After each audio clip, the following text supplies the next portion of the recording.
এতিয়া সাংবাদিকতা আৰু সেৱা হৈ থকা নাই। এতিয়া সাংবাদিকতা এটা বৃত্তি। বেলেগ যেনেকুৱা চাকৰি, বেলেগ যেনেকৈ সকলোবিলাক বৃত্তি হৈ গ'ল, এতিয়া সাংবাদিকতা এটা বৃত্তি হৈ গ'ল। আৰু যেতিয়াই বৃত্তি হৈ গ'ল, বৃত্তিত কি থাকে?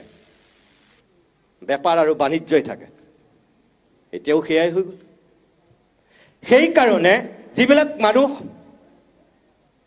ক'তো চাকৰি নাপালে, শিক্ষকতাটো বাদেই কেৰাণী মহৰী হোৱাৰো কোনো যোগ্য নহয়, সেইবিলাক মানুহ ৰাতিটোৰ ভিতৰতেই ভাবি ল'লে যে তেওঁলোকে মই একো হ'ব নোৱাৰিলোঁ, জীৱনত মই সাংবাদিক হ'ব পাৰিম।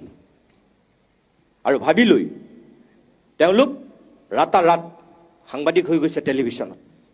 আৰু টেলিভিশ্যনৰ পিছত যি নিউ মিডিয়া আহিল, যি এতিয়া ৱেব পৰ্টেলৰ যুগ, পডকাষ্টৰ যিটো যুগ আৰম্ভ হ'ল, আচলতে পডকাষ্ট নহয়, পডকাষ্ট হ'ব লাগে।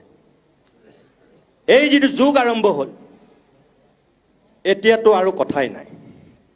যাৰ যি মন যায় তাকেই কৰিব পাৰে। এতিয়া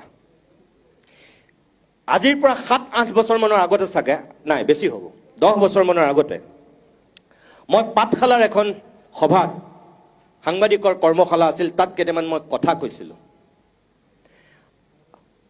ছ'চিয়েল মিডিয়াত ভাইৰেল হৈছিল খুব। এতিয়াও আপোনালোকৰ হাতত কাৰোবাৰ হাতত থাকিব পাৰে। লাখ লাখ মানুহে চাইছিল সেই কথাখিনি। আচৰিত ধৰণেৰে সেই সময়ত দুটা শ্ৰেণীৰ সৃষ্টি হৈছিল। একাংশই মোক খুব সমৰ্থন কৰিছিল আৰু আন একাংশই মোক তীব্ৰ বিৰোধিতা কৰিছিল। এই মই তাত কোৱা কথাকেইটাৰ ভিতৰত এটা আছিল যে টেলিভিশ্যনৰ একাংশ সাংবাদিকৰ এতিয়া যিখন কাৰ্ড, আইডেণ্টি কাৰ্ড, সেই কাৰ্ডখন তেওঁ আই কাৰ্ড নহয়, সেইখন তেওঁ দ্বিতীয় ATM কাৰ্ড। টেলিভিশ্যনৰ বুমটো বহুত সাংবাদিকৰ কাৰণে সেইটোত আমাৰ টেলিভিশ্যনৰ বুম নহয়, বহুত সাংবাদিকৰ কাৰণে সেইপাত এপাত ব্ৰহ্মাস্ত্ৰ। কিহৰ ব্ৰহ্মাস্ত্ৰ? ব্লেকমেইলিঙৰ ব্ৰহ্মাস্ত্ৰ।